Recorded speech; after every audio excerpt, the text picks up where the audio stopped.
Can you imagine waking up one day and realizing that every smile you shared was part of a calculated plan to destroy you? My name is Daniel, and I built my small interior design business from scratch, dreaming of a home filled with laughter alongside Marina, my wife of 4 years. Every piece of furniture I chose, every detail I polished, felt like an immortalization of our love, until the echo of the name Victor began to fill every corner of our house. Victor, my former partner turned her boss, was the engine of her new life. Endless meetings, lavish compliments, strategic trips on luxury cruises. At first I believed Marina was seeking creative inspiration, but her eyes didn't shine for art, they shone for him. On our anniversary, I found a tag story on my phone that froze my world. Marina posed in a white dress in front of an improvised altar on a deserted beach. Beside her, Victor kissed her unabashedly. Behind them, a handful of employees cheered and raised champagne glasses. The caption was a dagger, signing a lifelong contract, Mrs. Souza. Blessings and goodbye to the predictable. The blow wasn't just the betrayal, but the public display of my defeat. That night I couldn't sleep. The silence of the house I loved so much turned into the laughter of an invisible executioner. I called my brother Lucas, a methodical accountant and my moral compass whenever I lose my way. Over tacos from a street cart, I heard something that froze my blood. A year ago, his friend's wife ran off with his boss during a seminar in Barcelona. He warned me to prepare. It's not a work trip. It's an ambush of a poisonous love. At dawn, I arranged one last attempt at reconciliation.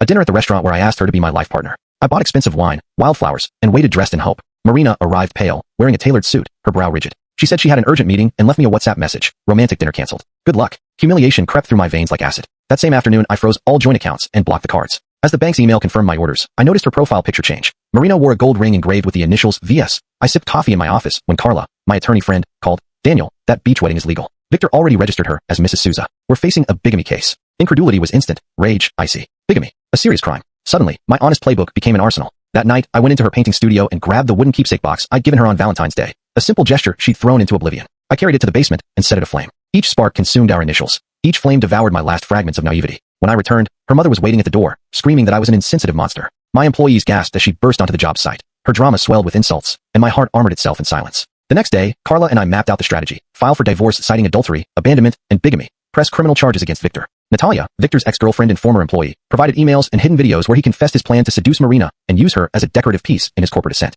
Each piece of evidence was a hammer striking the glass of their fake lives. On Tuesday, in the courtroom the tension was thick. Marina, dressed in black, tried to shed tears as the victim. Her face was the mask of a soap opera actress. When it was my turn, I handed over the documents and recounted the truth without tears, my voice steady. The judge granted me an immediate divorce without alimony and ordered a criminal investigation. Victor will face the prosecutor on charges of bigamy and fraud. Stepping outside, the air tasted of freedom. I realized every plank I'd laid in my career had prepared me to endure this collapse. Days later, I sold the dream house. Marina's ghost would no longer have a hiding place. I bought a modest studio by the sea, with a sunrise view, ready to rebuild my life without artifice or betrayal. As the sun gilded the horizon, I knew that sometimes the only way to find the truth is to burn away the lies.